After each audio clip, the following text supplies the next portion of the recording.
ভাবছেন যে এটা হয়তো গমও হতে পারে। তো গম আর যবের যে পার্থক্যটা সেটা আপনাদের আমি এখন দেখাচ্ছি। আমার পাশে একটা ক্ষেত আছে, সেটাই কিন্তু গম। চলেন আপনাদের দেখাই সেটা।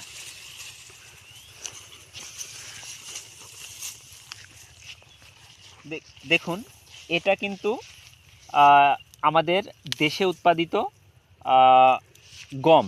আর এই পাশেই কিন্তু আছে যব। তো দেখেন, যব এবং গমের যে পার্থক্যটা দেখেন, এই যে দেখেন, গম কিন্তু একটু মোটা দানা, এবং এর যে এই হুল বা যেটা আমরা বলি বিভিন্ন ভাষায় বিভিন্ন নামে অনেকেই ডাকে, তো এইগুলো দেখেন একরকম। আর জবেরগুলো দেখেন, জবের দানা একটু ছোট এবং এটা থেকে কিন্তু লম্বা। হ্যাঁ, আর এইগুলোও দেখেন এটা কেমন ছড়ানো আছে, আর এইগুলো দেখেন, এইগুলো কিন্তু জব আর এটা কিন্তু গম।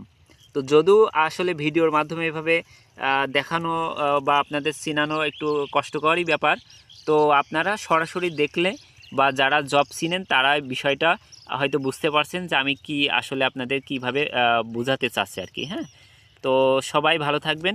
আসসালামু আলাইকুম।